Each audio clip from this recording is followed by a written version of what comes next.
नमस्कार दोस्तों, प्रस्तुत है सुशांत सुप्रिय की लिखी कहानी कालू। कुत्तों से दत्ता साहब को चिढ़ थी, नफरत थी, एलर्जी थी। और गली का कुत्ता कालू था कि दत्ता साहब की चिढ़ की परवाह ही नहीं करता था। जैसे ही दत्ता साहब बाहर जाने के लिए दरवाजा खोलते, कालू को सामने पाते। कालू को देखते ही दत्ता साहब का गुस्सा आसमान छूने लगता।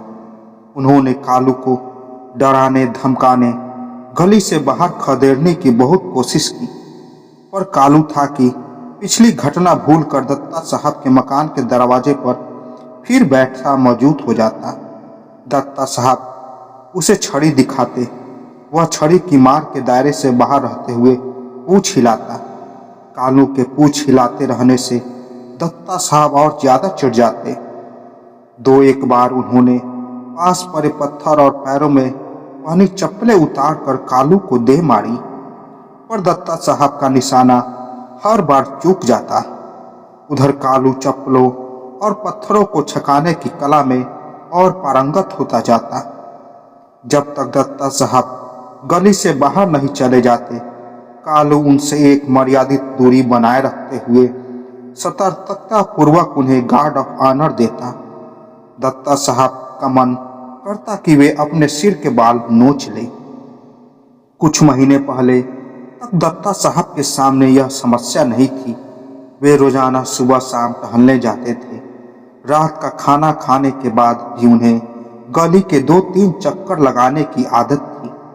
पर बुरा हो गली के नए गोरखा चौकीदार का, उसने न जाने कहां से भटकते हुए कालू को अपने पास पाल लिया। गली के बाकी लोगों को कालू से कोई परेशानी नहीं थी। गली की महिलाएं अपने अपने घरों का जूठा सुबह शाम कालू को खिलाने लगी। ऐसी आओ भगत छोड़कर कालू भला कहीं और क्यों जाता।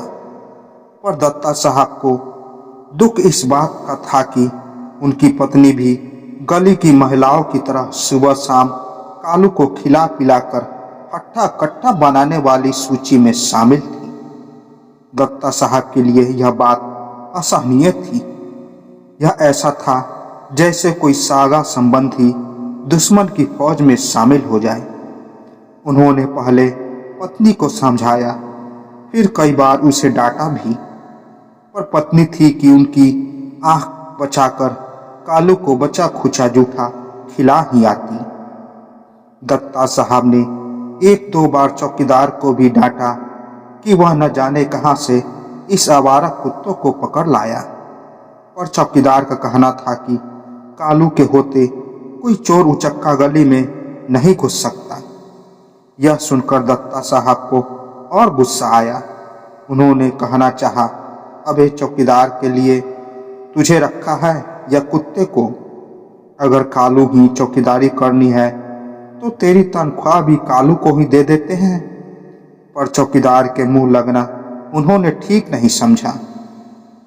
2-4 बार दत्ता साहब ने इस मुद्दे पर पड़ोसियों और अन्य गली वालों से भी बात की, पर बात करने पर पता चला कि गली में अन्य किसी को भी कालू से कोई शिकायत नहीं थी। कुछ लोगों ने तो कालू की तारीफ में कसीदे भी पढ़े। बड़ा सीधा कुत्ता है जी, मांस मछली को सूंघता तक नहीं। छोटे बच्चे उनकी पूंछ खींच लेते हैं, पर यह गुर्राता तक नहीं।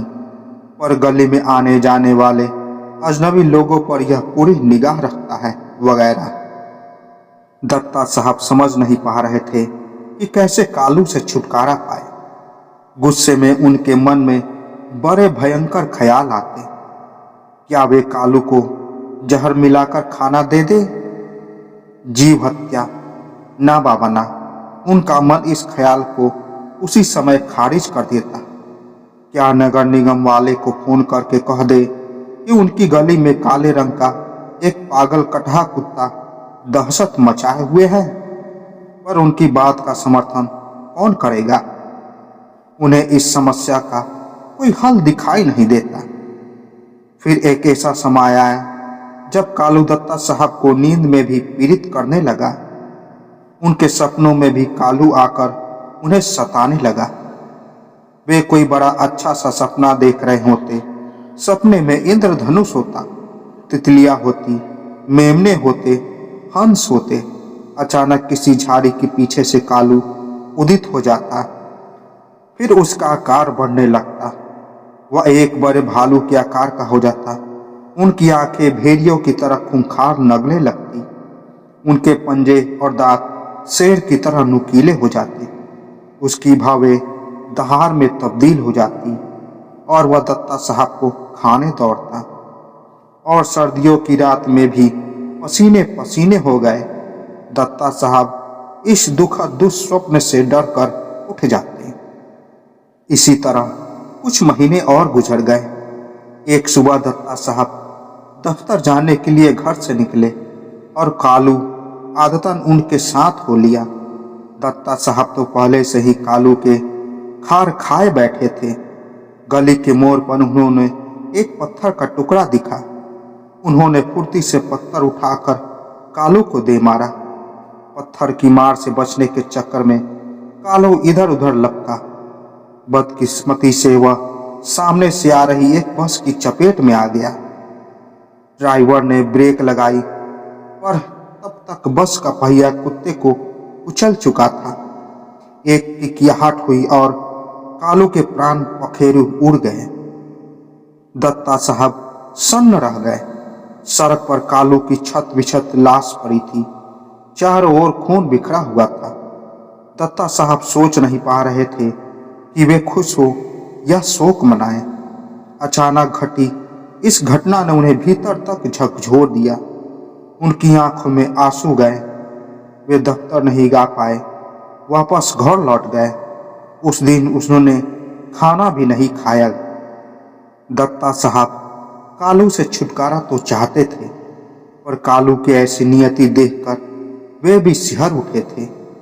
कई दिन बीतने पर भी वे इस घटना से उबर नहीं पाए।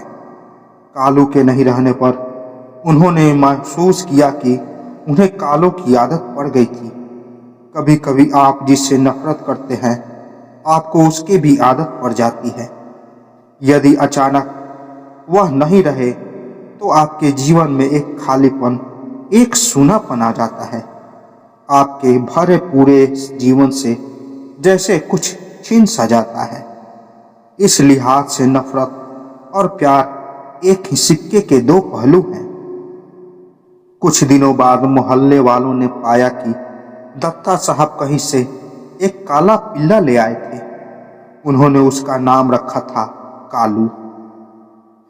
तो दोस्तों, आशा करता हूं ये कहानी आपको पसंद आई होगी। तो मिलते हैं एक और नई कहानी के साथ। तब तक के लिए नमस्कार।